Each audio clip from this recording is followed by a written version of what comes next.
매뉴얼. 매뉴얼 중요하더라. 닌자 매뉴얼이 있어. 매뉴얼 제작 매뉴얼. 진짜 웃긴다. 아 진짜 어머 저 이런 거 있어요. 집에 있어요. 와 진짜 웃긴다. 있어. 와 진짜네. 맞아, 그런 거 진짜 많아요. 여기 보시면은 일하고 싶은 엄마의 네. 취업 활동 매뉴얼 맞아요. 뭐 이런 것도 있고요. 이 세 번째 칸에 왼쪽에 있는 거는 지금 보니까 그 치과에서 접수 어떻게 할지 매뉴얼 뭐 이런 거 그런 책이 있어요? 책이 그냥 가서 접수하면 되지. 그 옆에는 절약 매뉴얼이에요. 주부들 절약 매뉴얼. 네. 절약 매뉴얼. 저 사서 읽어요 진짜로? 저 사서 읽어요. 읽어요? 되게 많이 베스트셀러도 되고. 제가 일본에서 예전에 그 학생 시절에요. 그 선배한테 테니스를 좀 하고 싶다 그랬더니 서점 가서 테니스 매뉴얼을 읽어라. 그래서 이제 매뉴얼을 읽었어요. 읽고 나서 이제 다 읽었습니다. 이제 좀 뭐 레슨 좀 받아야 되나요? 그랬더니 아니 테니스 연습 매뉴얼을 읽어라. 연습하는 매뉴얼도 따로. 일본선 진짜 매뉴얼을 너무 좋아하는 게 좋아해요. 뭐냐면 제가 지금 생각난 게 뭐냐면 이제 만약에 이제 호텔을 갔어요. 여행을 갔어요. 호텔 들어가잖아요. 매뉴얼부터 보는 것 같아요. 저도 그렇고. 맞아요. 네, 무슨 진짜. 매뉴얼? 호텔 매뉴얼? 호텔에 가면은 그 책상 메뉴, 위에다가 메뉴. 테이블 위에 디렉토리 있잖아요. 근데 일본이 지진이 워낙에 자주 나는 나라라서 이제 매뉴얼 지진 뭐 자연재해 매뉴얼이 좀 많잖아요. 네, 맞아요. 많이들 다 또 교육으로 배우기도 하고 그래서 우리나라에서 큰 사고가 났을 때 뉴스 보면은 가끔 좀 저런 면을 일본에 배워야 된다라는 얘기 맞아, 많이 맞아. 듣곤 해요. 근데 이런 매뉴얼은 사실 좀 좋은 면이 있는 것 같아요. 맞아, 맞아. 그렇지 않습니까? 잘 지키면은 잘 좋죠. 지켜야 되는 네. 거니까. 맞습니다. 이게 매뉴얼대로만 하면 일정 수준 이상의 일은 할 수가 있죠. 업무의 일관성도 높일 수 있고요. 실패나 불량률도 굉장히 줄어듭니다. 그렇죠. 확률이 좀 줄어들죠. 문제는 이제 매뉴얼이 없을 때인데요. 모든 사람이 모든 상황을 이해해서 A부터 Z까지 다 예측하고 통제가 가능할까요? 아무리 꼼꼼해도 그게 불가능하지 않을까요? 지금의 이 코로나 상황도 사실 매뉴얼이 없었을 거 아니에요. 맞네. 아니, 그래서 그 예전에 그 유행어가 있었는데 소대가이라는 말이 소대가이. 예, 정말 네. 유행어였어요. 네. 그게 어떤 정치가가 이거는 예산 밖의 그 상황입니다. 나는 수백 개의 시나리오를 썼지만 그 대비를 해놨지만 이거는 예산 밖이야. 어쩔 수 없는 거야. 소대가이라는 말이. 약간 무책임한 말이네. 소호태가이다라고 하면 난 생각하지 못한 거기 때문에 내가 책임지기가 이걸 좀 내가 어떻게 애매하다. 이제 이런 얘기죠. 되게 무책임한 말이다. 그럼 이런 코로나라든가 뭐 동일본 지진처럼 이렇게 막 한 번도 생각지 못했던 엄청난 것들이 왔을 때는 사회 전체가 약간 패닉 상태가 될 수도 있겠네요. 그렇죠. 이게 매뉴얼에 있는 상황이 벌어질 때는 이제 침착하게 대응을 할 수가 있는데 지금 이제 코로나19가 대표적인데요. 여러분 혹시 이 장면 기억하실까요? When the ship first arrived in Yokohama, 10 passengers tested positive for the virus. 2 weeks later, more than 500 have now been infected. Passengers who've tested negative for the coronavirus are finally allowed to leave the Diamond Princess. 약간 그런 것 같았어. 배 안에 좀비가 나타났는데 거기 배만 통제해서 못 내리게 만들어서 그 사람들은 패닉 상태에 빠지고. 그 코로나19 초기에 일본에서 이제 미즈기와 대책이라는 게 있었는데요. 이게 뭐냐면 이제 해외 감염자 원천 차단. 그래서 배에서 이제 못 내리게 한 거죠. 그런데 아시다시피 배는 이미 일본 땅에 들어와 있잖아요. 근데 이제 규정이 없는 거예요. 전례도 없고 매뉴얼이 없는 거죠. 그래서 이제 보름 동안 계속 고민만 하다가 나중에 이제 승객들 전수조사를 해보니까 결국 어떻게 됐나요? 크루즈선은 이제 바이러스 배양기가 된 셈이죠. 감염자가 700명 넘게 나왔습니다. 이게 매뉴얼이 만들어질 때까지 계속 기다린다라는 게 어떻게 보면은 진짜 호미로 막을 거 가래로 막는다고 문제를 맞아요. 키우는 꼴이 될 수도 있겠네요. 맞습니다. 이 매뉴얼이라는 게 한번 만드는데 시간도 오래 걸리고요. 또 이제 업데이트하고 수정하는데도 시간이 한참 걸립니다. 일본이 예전에는 서구 문물도 빨리 받아들이고 변화를 빨리빨리 받아들였는데 왜 요즘은 그렇지 않을까요? 굉장히 좋은 지적이신데요.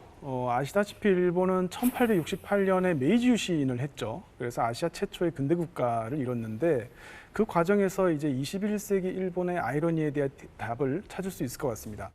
사진 속의 장소 어딘지 혹시 아시나요? 저 여기 돈가스 집 100년 넘은 그래? 돈가스 집인데 여기 신주쿠 100년 넘었어요? 있을 거예요. 긴자. 저 옆에는 긴자 맞아. 저 옆에 집은 뭐야? 진짜 유명한 집인데 이게 왼쪽에 있는 그 기무라야라고 하는데 거기는 빵집이에요. 여기도 단팥빵 먹죠. 네. 단팥빵의 원조예요. 여기서 만들어진 거예요. 맞습니다. 가게예요. 그 돈가스와 단팥빵 이 두 음식에는 또 다른 공통점이 있는데요. 혹시 뭔지 아실까요? 뭐 있을까? 사실은 저 돈가스라는 게 유럽 음식이거든요. 빵도 그렇고 돈가스도 그렇고 사실 예전부터 일본 사람들이 먹던 전통 음식은 아니죠. 그렇죠. 이 두 가지 음식은 사무라이가 개발한 음식입니다. 사무라이가? 몰랐어. 사무라이가 요리도 한다고? 칼 쓰는 사람 아니에요? 재밌다. 그 메이지 유신의 결정적 계기는 1853년에 미국의 페리 제독이 함선을 몰고 일본에 이제 온 사건인데요. 그 당시 이제 신식 군대의 모습을 보고 충격을 받은 사무라이들이 수치심과 열등감, 뭐 이런 복잡한 감정이 원동력이 돼서 나중에 개혁의 주체가 되는 겁니다. 하지만 아이러니하게도 이 메이지 유신 이후에 사무라이들은 이제 더 이상 칼을 차지 못하게 됐죠. 말하자면 일자리를 잃은 겁니다. 그러니까 약간 사무라이라고 하면 우리나라 양반 같은 사람들이었잖아요. 체면 때문에라도 좀 주방에 들어가서 요리를 하거나 이러지는 않았을 것 같은데 이제는 그 칼을 요리하는 데 쓰게 됐다는 거예요? 손 씻고. 어머. 진짜 사무라이가 전업을 해가지고 당시 일본은 이제 서양을 이기기 위해서는 체격부터 키워야 한다. 그래서 이제 생각해낸 것이 육식을 권장하는 거였는데요. 사실 일본은 그때까지 불교 국가라서 맞아, 1200년간 채식의 식습관을 갖고 있었습니다. 채식. 육식에 적응하지 못하는 일본인들을 위해서 만든 게 바로 돈가스죠. 오, 몰랐어요. 단팥빵 역시 마찬가지인데요. 당시 이제 빵이라는 게 서양에서 들어온 거니까 그걸 처음 접한 일본인들한테 그 맛이 과연 어땠을까요? 낯설지. 그냥 민민했겠지. 서양 빵은. 일본 사람들에게 이제 친숙한 맛을 내기 위해서 이제 일본인이 좋아하는 이제 팥을 넣고 이제 이스트 대신에 누룩을 쓰고 이렇게 이제 사용한 건데요. 이 돈가스와 단팥빵 이 두 가지 음식 속에는 이제 화혼양제라고 하죠. 일본의 전통에 서양의 기술을 더하는 그런 이제 개항의 정신이 담겨 있습니다. 근데 이제 생각해 보면 이 변화의 물결 누가 만들었나요? 사무라이. 맞습니다. 사무라이 즉 엘리트 집단인데요. 우리가 흔히 생각하는 혁명이라는 것은 이제 아래에서부터 위로 변화의 물결이 일어나는 경우가 많죠. 프랑스나 러시아가 대표적인데요. 일본은 그 반대였습니다. 오히려 이제 메이지 유신으로 왕권이 복원됐죠. 그만큼 이제 일본은 엘리트 중심, 위에서부터 아래로 메시지가 흐르는 사회인데요. 그러다 보니까 이제 기업들도 국가의 보호 아래 이제 국가 주도의 성장을 이뤘죠. 이런 방식들이 과거에는 좀 더 효율적이었던 것 같아요. 그렇지. 우리나라도 마찬가지였지만 개발도상국 상태에서 처음 일어설 때는 카리스마 있게 국가 주도로 기업들이 운영될 수밖에 없는 상황도 있거든요. 맞습니다. 과거에는 변화의 방향을 빨리 읽기도 했고 또 이제 새로운 사회를 만들겠다는 에너지도 있었죠. 하지만 그 글로벌 경쟁이 치열해지면서 일본의 리더들이 제대로 된 이정표를 제시하기보다 오히려 잘못된 판단으로 위기를 악화시키는 경향을 보입니다.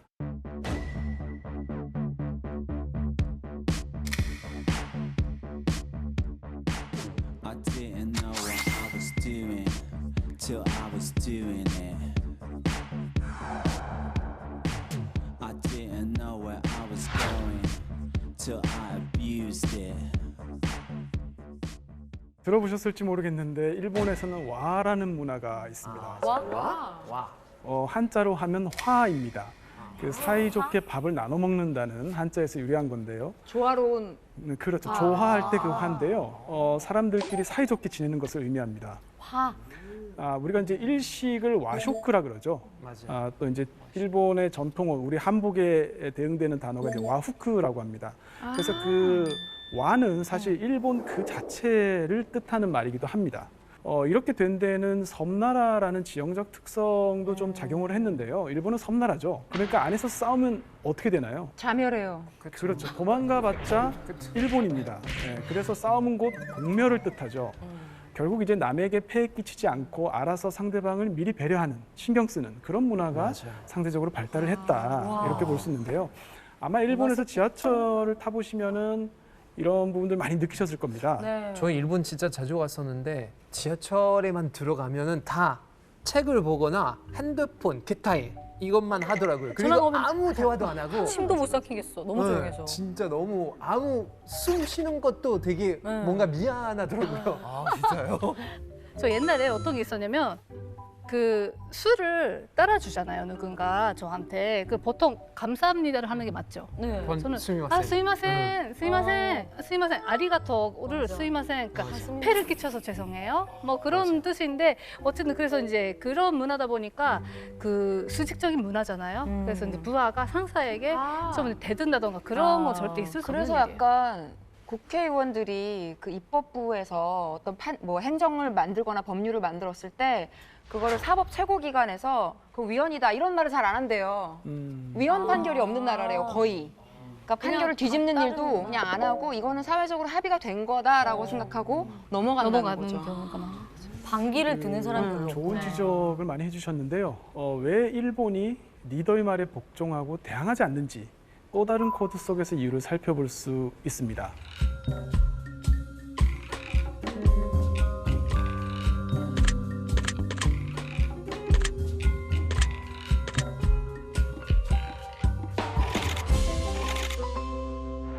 노를 못하는 일본인이라는 책이 다인색일 베스트셀러가 때 있어요. 까만색이면 안 되는. 노를 못해요. 말하자면 이 와한 문화는 집단의 질서 그리고 일체감을 중시하는 문화인데요. 그러다 보니까 남들하고 좀 달라 보이는 거, 튀는 거를 꺼리는 경향도 적지 않습니다. 사진 하나를 보여드릴게요. 우와. 뭐 교복이에요? 약간 그런 느낌이 있네. 네, 진짜 교복처럼 다 똑같은 옷을 입고 이거는 다니고. 이제 리크루트 슈트라고 해서요. 일본에서 이제 공채 시즌이 되면 모두 이렇게 똑같은 옷을 입고 면접을 봅니다. 제가 이것 때문에 사실 좀 곤란한 경험을 옛날에 한 적이 있는데, 일본에서 처음 교수로 임용됐을 때 이제 입사식을 하는 거죠. 그런데 마침 이제 검은 양복을 세탁소에 맡겨놔서 없더라고요. 그래서 불안하기는 했는데 그래도 괜찮지 않을까? 네. 예, 하는 생각을 가지고 은색 정장이 우리는 갈치. 굉장히 부담스러워. 브레이드 아니고 은 갈치. 근데 뭐 그냥 뭐 양복을 안 입고 갈 수는 없으니까 네. 그래서 과감하게 이렇게 입고 갔다가 굉장히 괴로웠습니다. 너무 눈총을 많이 받아가지고 검은 쟁반 위에 갈치 한 마리 놓여져 있는 그렇죠. 것처럼. 네, 그래서 그 여기서 궁금한 게 그 사실 일본에서 덕후 문화가 되게 발달되어 있잖아요. 덕후 문화. 코스프레이도 하고 뭐 이렇게 피규어. 찌는 옷차림으로 이렇게 다니는 사람들은 저는 뭐 시부야나 뭐 아키하바라 이런 쪽에 좀 많이 봤었거든요. 그런 사람들은 어떻게 해석해야 하나요? 일본 사람들을 보면 이제 공적인 영역에서는 굉장히 집단주의가 강한데요. 또 이 사적인 영역에서 보면 개인주의적 성향도 굉장히 강합니다.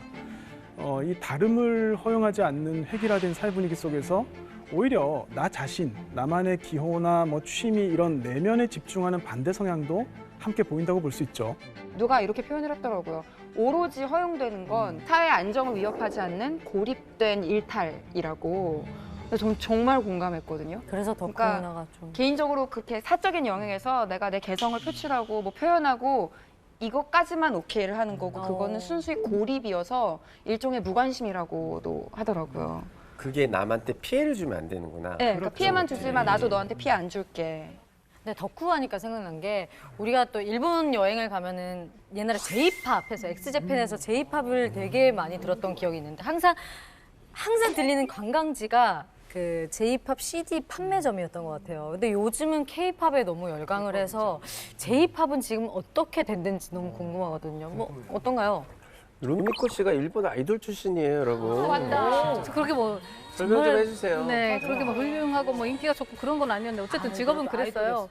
근데 사실 지금 일본에서는 네. 뭐 BTS도 그렇고 트와이스도 그렇고 K-팝을 좋아하는 사람들이 너무나 많아요. 근데 아직도 그 J-팝을 좋아하는 사람도 엄청 많아요. 예, 아직 죽진 않았거든요. 근데 그걸 생각하면은 제 생각에는 타겟이 뭐냐예요. 그러니까 그러니까 K-팝은 네. 어쨌든 해외 진출을 생각해서 맞아요. 그래서 뭐 구성 멤버 구성도 그렇잖아요. 뭐 일본 사람들은 일본 국내 팬들에게 겨냥을 딱 했구나. 이렇게 그거를 이제 타겟을 하다 보니까 그러니까 일본에서는 정말 인기가 좋은데 해외에서는 잘 모르는 거예요. 문화도 약간 내수 위주로 돌아가는구나. 일본 내수 시장이 크니까 그렇게 되는 것 네. 같아요. 사실 그 일본은 미국에 이어서 세계 2위 음악 시장입니다. 그러니까 세계에서 CD 판매량이 가장 높은 나라죠. 그런데 이제 스트리밍으로 음악을 듣는 비율이 20%도 안 되거든요. 이제 디지털화에 대한 준비가 늦어지고 소위 일본 내수용 음악 국내 팬들 위주로 활동하다 보니까 이 세계적인 아이돌 배출은 좀 어려운 게 아닌가 싶습니다. 여기에서 일본을 이해하는 또 다른 코드를 하나 소개하겠습니다. 바로 심심한 천국, 일본 밖은 위험해입니다. 뭐죠? 어머.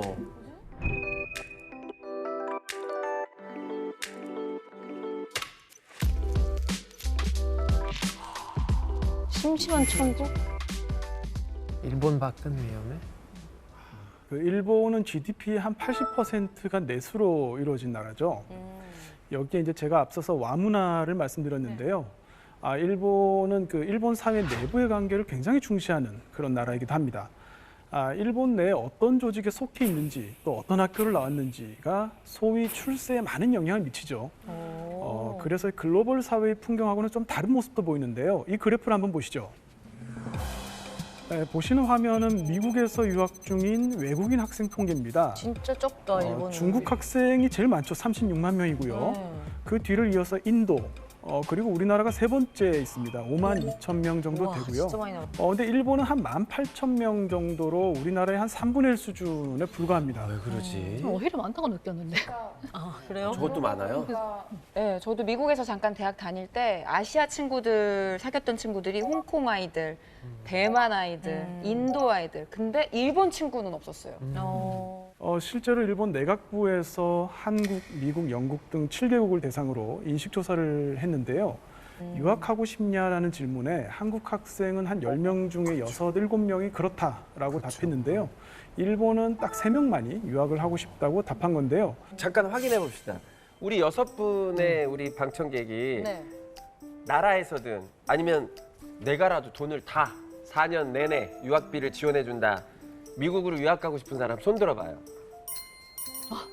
어머, 거의 전원이다. 다 대박이다. 되게 바로 손을 들었네요. 바로 그냥. 그러니까 이게 뭐 미국이라는 나라를 동경해서 이런 거라기보다는 우리나라 사람들은 나가서 진출하고 그냥 뚫는 부딪혀보고 것이다. 체험해보고 도전하는 정신이 좀 있는 것 같은데 일본인들은 그냥 편하게 익숙한 환경에서 지내는 걸로 좀 만족을 하는 안주하는 것 거를 같아요. 안전하게. 그러니까 그런 도전보다 느낌이 지금 있군요. 안 준 거지, 안주. 일본이 물론 이제 내수 중심 나라긴 합니다만 이 국내에 안주하려는 이 성향이 지금과 같은 글로벌 사회에서 경쟁력을 약화시키는 건 아닌지 걱정의 시선도 존재합니다.